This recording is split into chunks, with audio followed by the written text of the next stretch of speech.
우리 5절에서 10절입니다.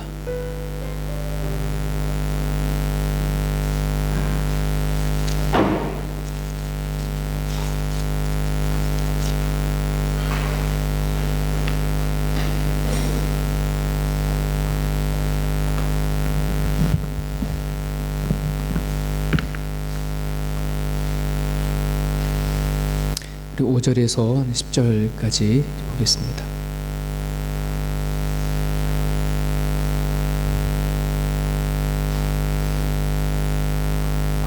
우리 한 목소리로 같이 읽겠습니다. 시작. 이는 우리 복음이 너희에게 말로만 이른 것이 아니라 또한 능력과 성령과 큰 확신으로 된 것임이라. 우리가 너희 가운데에서 너희를 위하여 어떤 사람이 된 것은 너희가 아는 바와 같으니라. 또 너희는 많은 환난 가운데에서 성령의 기쁨으로 말씀을 받아 우리와 주를 본받는 자가 되었으니 그러므로 너희가 마게도냐와 아가야에 있는 모든 믿는 자의 본이 되었느니라. 주의 말씀이 너희에게로부터 마게도냐와 아가야에게만 들릴 뿐 아니라 하나님을 향하는 너희 믿음의 소문이 각처에 퍼졌으므로 우리는 아무 말도 할 것이 없노라. 그들이 우리에 대하여 스스로 말하기를 우리가 어떻게 너희 가운데 들어갔는지와 너희가 어떻게 우상을 버리고 하나님께로 돌아와서 살아계시고 참되신 하나님을 섬기는 자와 또 죽은 자들 가운데에서 다시 살리신 그의 아들이 하늘로부터 강림하실 것을 너희가 어떻게 기다리는지를 말하니 이는 장래의 노하심에서 우리를 건지시는 예수시니라. 아멘.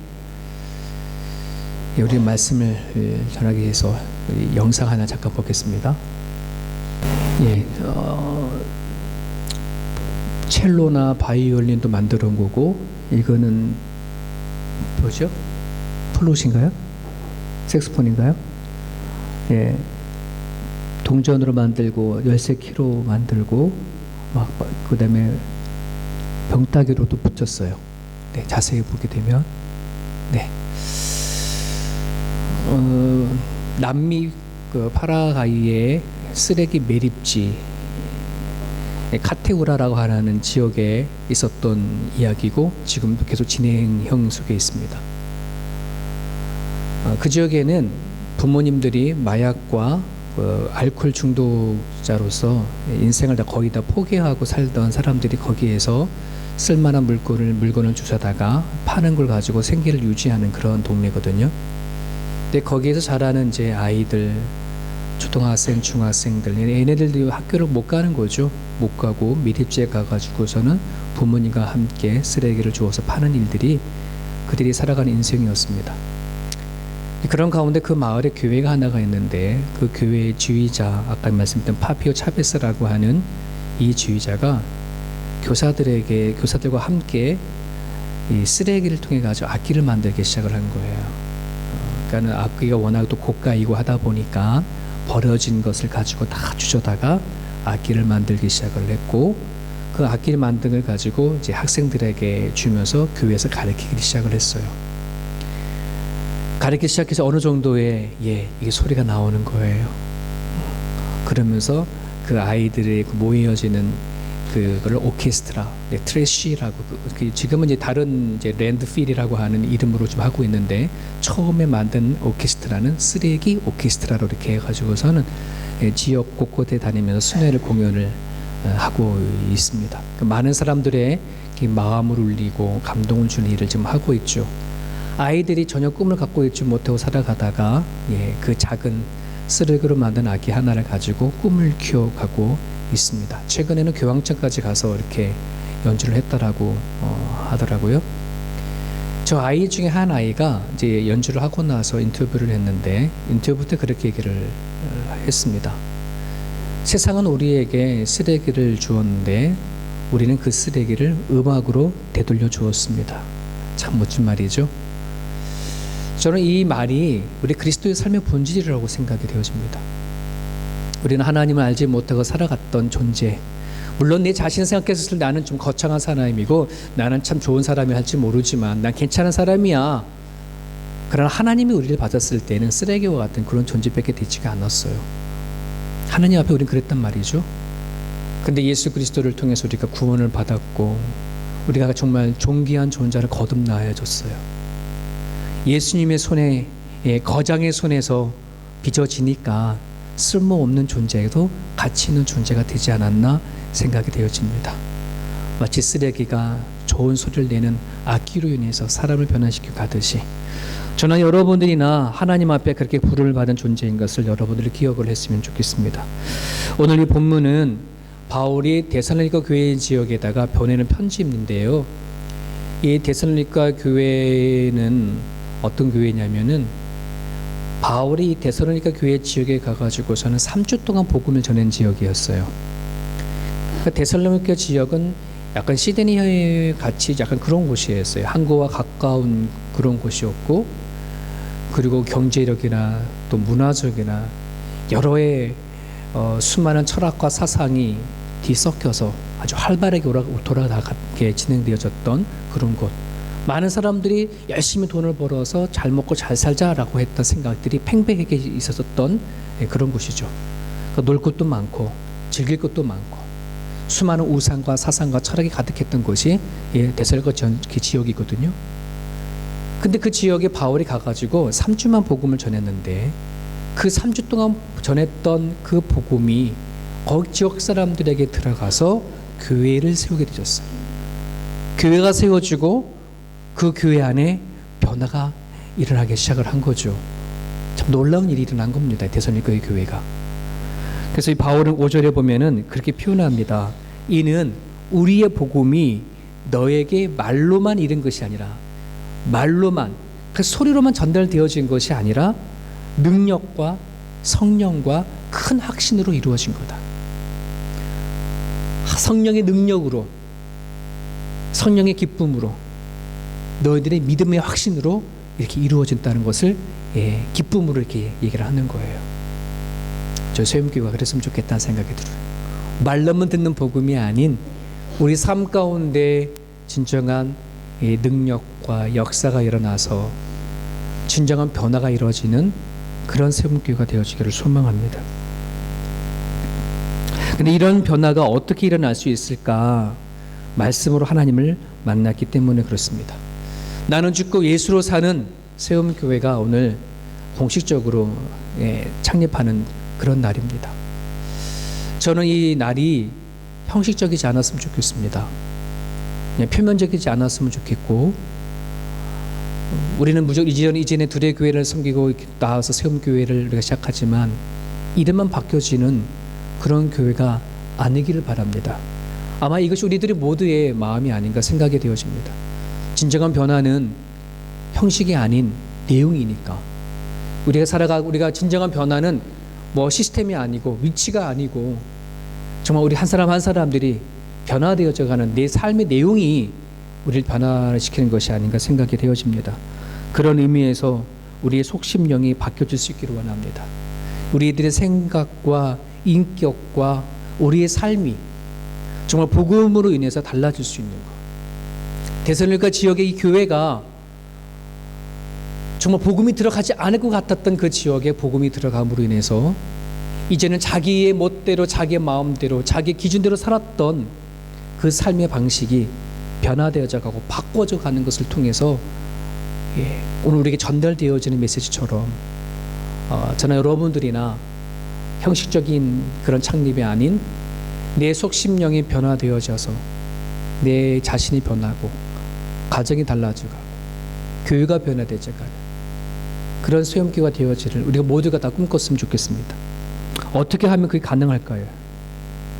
어떻게 하면 그게 가능할까? 오늘 본문에 보면 바울의 데살로니가 교인들이 어떻게 그런 변화를 가져왔는지, 무엇이 그렇게 그 교회를 만들었는지를 성경에서 이야기하고 있어요. 그래서 우리 이 세 가지를 붙잡을 수 있기를 바라는데 6절에 보면 또 너희는 많은 환난 가운데 성령의 기쁨으로 말씀을 받아 우리와 주의 본받는 자가 되어졌다. 거기에 중요한 밑줄 쫙 쳐놨지요. 주부에 보면 뭐예요? 말씀을 받았다는 말이에요. 말씀을 받는 것. 하나님의 말씀을 나를 향하신 말씀으로 받는다는 것. 여러분, 우리가 교회를 수십 년을 다녀도 모태 신앙이라고도 해도 상관없어요. 하나님의 말씀을 나의 말씀으로 받지 아니하게 되면 변화는 오지가 않아요. 종종 많은 사람들이 내가 금식하고 교회를 다니다 보면 내가 열심히 뜨겁게 기도를 하게 되어지면 어떤 환상을 보거나 꿈을 꾸게 되거나 또는 어떠한 체험을 하게 되어지면 내가 언젠간 변하게 되어지겠지 라고 생각하는 사람들이 있어요. 저 또한 옛날에 그랬었고, 근데 그런 것이 날 바뀌는 게 아니더라고요. 저도 모태신앙자로서 말씀을 하나님을 만나기 전에 수많은 기도를 했어요. 수많은 기도도 했고 체험도 있었고 천국도 가보는 꿈도 꿨고, 근데 그 모든 것들은 되게 일시적이라는 거예요. 그때뿐이라는 거예요. 나를 변하게 하는 것이 아니더라는 것이죠. 진짜 하나님을 만나서 성경이 기록되어져 있는 이 글씨가 그냥 일반 세상에서 공포되고 선포되어지는 메시지가 아니라 나를 향한 말씀이구나. 주일날에 선포되어지는 그 메시지, 나를 향한 메시지구나. 그것을 경험하고 나서는 이제는 환상을 보고 특별한 경험을 한다고 이제 그건 이제 안 해도 돼요. 특별한 경험 없어도 돼. 꿈도 안 꿔도 돼. 뭐만 있으면 이제 하나님의 말씀이 내 안에 들어와 있는 이상은 변함이 없는 자신감이 생겼어. 하나님의 말씀이 나의 말씀으로 와 닿아야 돼. 400명이 모이는 교회에 새로운 담임 목사님이 부임을 하셨어요. 이 목사님이 어떠한 마음에서인지 작정하고 8주간을 똑같은 본문에 똑같은 설교를 8주간 하는 거예요. 앞에 앉아서 말씀을 듣던 장로님들이 왜 새로 오신 목사님이 이제 저렇게 같은 말씀 같은 본문을 하는가, 마음으로 되게 기분 나빠. 설교 준비 안 하나 보다. 말씀 준비 안 하나 보다. 어떻게 저 담임 목사님에게 좀 이 말을 저걸 할까. 그래서 노 회장님을 찾아갔어요. 장로님들이, 노 회장님, 우리 교회 부임하신 목사님이 8주간 계속해서 설교를 하시는, 똑같은 본문과 똑같은 설교를 하시는데 목사님 권면 좀 부탁드리겠습니다. 노 회장님이, 그래요 장로님? 담임 목사님 어떤 말씀 하시던가요? 그 말 앞에 장로님이 설명하시는 분이 없었어요. 이 노 회장님이, 장로님 다음 주에도 같은 설교 하셔야 되겠는데요. 똑같은 설교를 8번 했어도 뭐예요? 듣긴 들었지만 안 들은 겁니다. 여러분, 듣지만 안 듣는 거 많죠? 아이들 키워보면은요 알아요. 얘가 듣긴 듣고 있어. 근데 안 들어. 눈빛만 보면 알아. 그죠? 왜 안 들을까요? 듣긴 듣는데 왜 안 들을까요? 마음이 안 열리면 안 듣습니다. 마음으로 듣지 아니하면 안 들려집니다. 하나님이 전달하는 메시지가 나를 향한 메시지인 것을 받아들이지 아니하게 되어지면 거기엔 진짜 변화는 없습니다. 오늘 성경은 약속하고 계셔요. 말씀을 받기만 하면 성령의 기쁨이 중요한 말이에요. 내가 말씀을 열고 마음을 열고 하나님을 나를 향해서 말씀으로 받아들이면 성령의 기쁨이 뭐요? 임하여서 너희를 변화시킨다고 한다는 것이에요. 말씀을 받을 때의 마음으로 받으시길 바랍니다. 여러분 늘 가까이 갖고 다니는 이 성경의 말씀이 나를 향하신 말씀으로 읽고 묵상할 수 있기를 바랍니다. 그것이 있어야 진짜 우리 안에 변화가 일어나요. 두 번째는 9절에 나와요. 도대체 데살로니가 교회가 어떻게 변화되었지? 무엇이 그들을 변화시켰지? 9절에 그들이 우리에 대하여 스스로 말하기를 우리가 어떻게 너희 가운데 들어갔는지와 너희가 어떻게 우상을 버리고 하나님께로 돌아와서 살아계시고 참되신 하나님을 섬기는지 되었는지를 얘기하고 있는데요. 데살로니가 교인들이 그렇게 믿어왔던 우상을 다 버렸다는 거예요. 하나님이 들은 그 짧은 그 복음의 메시지를 듣고서 자기네들 어떤 죄를 졌는지 회개하고 돌아왔다는 말이죠. 어떻게 그게 가능했을까 한다는 것입니다. 그것은요, 삶의 방향입니다. 여러분, 오늘 우리가 복음은 뭐예요? 하나님이 우리를 지으셨다. 예수 그리스도께서 우리들이 주인이다. 우리의 삶을 책임져 주신다. 한다는 것이 복음이지 않습니까? 영어로 처치라고 한다는 말은 헬라어로 큐리오스라고 하는 단어에서 만들어졌어요. 큐리오스라고 한다는 말은 주인이라는 말이에요. 그러니까 교회, 처치라고 하는 이 무리들은, 세움 처치라고 하는 것은, 이 교회는 예수님을 주인으로 모시는 사람들이 모임이에요. 그죠? 여러분의 주인이 누구예요? 하나님이에요. 여러분의 주인, 인생의 주인이 누구예요? 예수님이에요. 이거를 다 고백하고 믿는 분들이 오늘 우리가 세움교회에 모인 거예요. 그러면 여러분, 내 인생에서의 가장 우선순위가 어디에 포커스를 맞춰줘야 돼요? 예수님에게 맞춰줘야 돼요. 내 삶 속에서 가장 가치가 있다라고 하는 우선순위가 예수님의 포커스가 맞춰줘야지 돼야죠. 내가 예수님을 만나기 전에 내가 가지고 있던 삶의 방향들은 뭘로 결정되나요? 내가 공부해왔던 지식이에요. 나의 인생의 경험을 가지고 뭐예요? 내가 방향을 잡고서 왔다는 말이죠. 하지만 이제는 아니에요.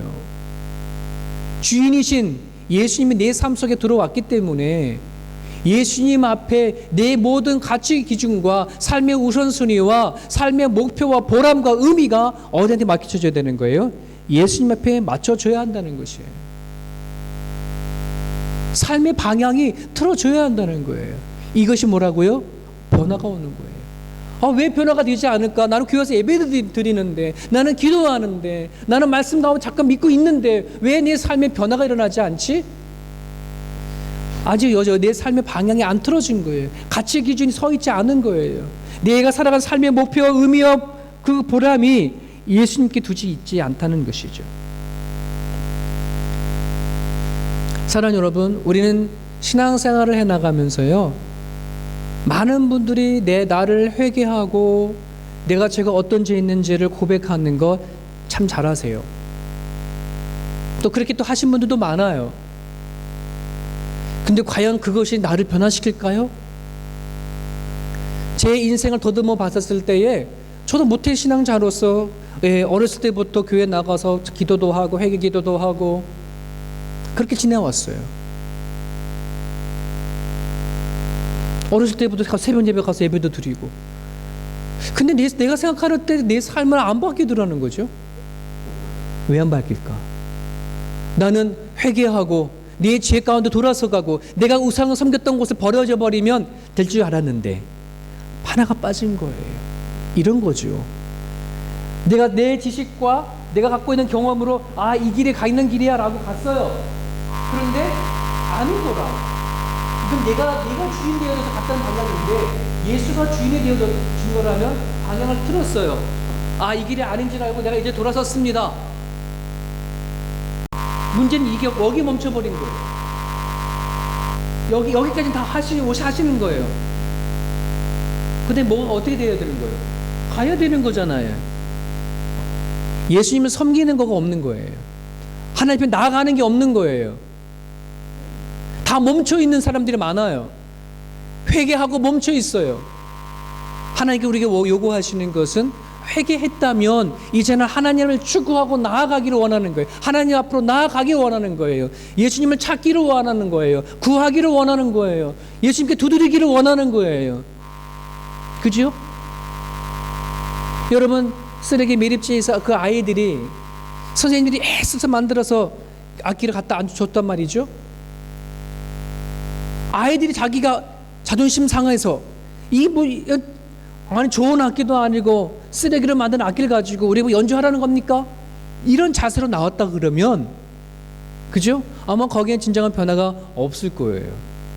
그러나 쓰레기로 만든 악기를 하더라도 그것을 배우고 연주하고 소리를 내어질 때에 뭐가 되더라? 거기 안에 자기의 인생이 달라지더라. 변화가 그 가운데 있더라. 여러분, 나에게 예수가 어떤 예수일까요? 세상 사람들이 말하는 예수는 어떤 예수일까요? 보잘것 없다라고 얘기를 합니다. 성경의 로마서에 보십시오. 세상 사람들에게 예수는 그들의 인생 살아가는 걸림돌이 될 줄도 모르겠고 비난한 대상일 수도 모르겠습니다. 교회 왜 다니냐? 예수를 왜 믿어? 조롱하는 대상일지도 모르겠습니다. 하지만 우리들에게는 뭐다? 복이다. 우리에겐 생명이다. 남들에게는 그 취급되어가는 예수 그리스도인지 모르지만 나에게 내 안에 들어와 예수를 연주하는 삶이 내 가운데 있다고 한다면 그 예수님이 반드시 나를 뭐 한다고요? 변화시켜 가신다라는 거지. 믿으셔야 돼요, 이거를. 예수님이 내 주인이 되어주셔서 내 인생을 연주하고 가시는가, 컨트롤하고 가시는가, 내 삶의 방향을 틀어갈 때에 항상 그때마다 순간마다 예수님을 의지하고 나가느냐, 이것이 네 삶을 변화시키는 거예요. 내가 교회에 앉아있다가 변화되는 게 아니에요. 데살로니가 교회를 성도들이 어떻게 변화되었을까요? 나의 말씀을 받아들일 때, 그 말씀을 통해서 내 삶의 방향을 틀어서 내가 살아간 삶의 현장 가운데에 예수님을 섬길 때에 가능한 거예요.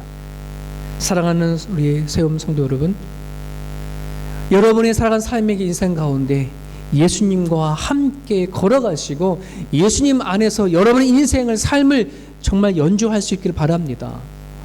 예수님은 그걸 통해서 여러분을 바꿔가셔요. 여러분의 없었던 비전도 주시고요, 여러분 풀어가지 못했던 것도 풀어가게 하시고요.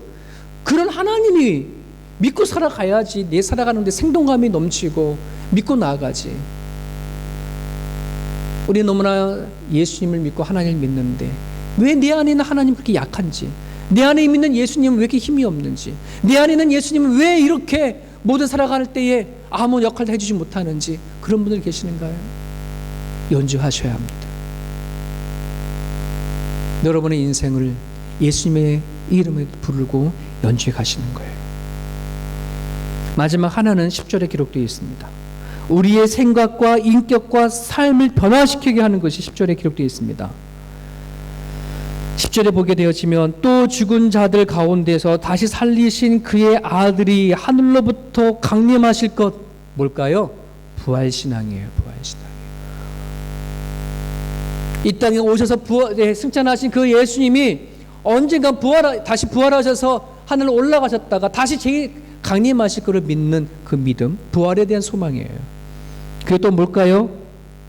강림하실 것, 너희가 이 땅에서 기다리는지 알지 못하느냐, 이는 장래의 노하심에서 우리를 건지시는 예수다. 장래의 노하심에서, 하나님의 심판에서 건져주시는 것. 저나 여러분들이나 하나님 앞에 다 심판 때 다 쓸 겁니다. 이건 성경에서 말씀하시는 선언입니다. 우리가 싫든 좋든 거부하든 상관없어요. 하나님, 우리는 이 땅에서 살아낸 다음에 하나님 앞에 반드시 다 섭니다. 그 심판대에서 예수님의 이름으로 건져주시는 구원이 있다는, 그게 진짜 구원이죠. 여러분, 오늘 우리가 이 땅에 살아갈 때에 소망을 어디다 두느냐? 하늘에 두는 거예요. 세상에 있는 사람들의 소망은 어디에 둘까요? 이 땅에 둬요. 이 땅에서 얼마나 잘 먹고 잘 사느냐가 그들이 갖고 있는 소망이에요. 여러분, 우리가 예수를 믿고 살아가는 이 신앙의 고백이 그냥 이 땅에서 잘 먹고 잘 살자라고 하는 소망이라 그러면 그건 하급 종교입니다. 그냥 그리스도 초보밖에 되지가 않아요. 하늘에 소망을 둔 사람이 현실도 잘 사는 법이에요. 영원한 가치를 아는 법이 사는 사람들이 지금의 삶을 잘 살아가는 거예요. 왜 지금의 삶을 잘못 살아가느냐? 하늘의 가치를 모르면, 영적인 가치를 모르면 그냥 막 사는 거예요. 내 눈에 보이는 데 살아가는 것이. 여러분, 우리의 소망을 하나님 앞에 온전히 둘 수 있기를 바랍니다. 그 삶이 있어져야 내가 오늘 살아가는 삶 속에서의 진정한 변화를 갖지요. 한 신학자가 공산주의에서 믿음을 지키는 것보다 자본주의 사회에서 믿음을 지키는 것이 더 어렵다라고 말했어요.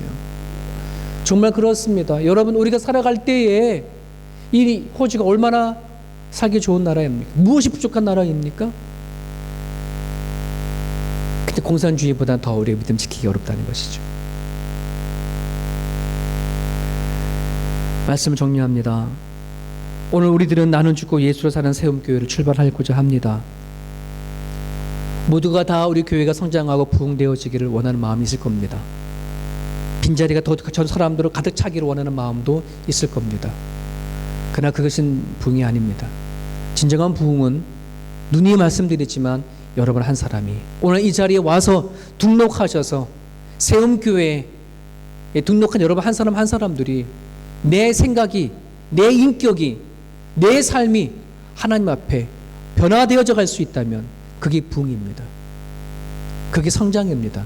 그게 성숙입니다. 모두가 꿈꾸시길 바랍니다. 내 한 사람이 하나님 앞에 바로 서게 되어지면 나를 통해서 하나님은 반드시 일하실 것입니다. 저와 여러분들이나 그걸 준비하고 나갔으면 좋겠습니다. 그리스도의 본으로 사는 것, 예수님을 닮아가는 것, 이것은 말씀을 받아들일 때 가능하고 삶의 방향을 내 주께 돌릴 때 가능하고 하늘의 소망을 두고 오늘을 살아갈 때 이루어진다는 사실을 우리가 믿고 나갔으면 좋겠습니다. 제가 기도하겠습니다. 하나님 아버지,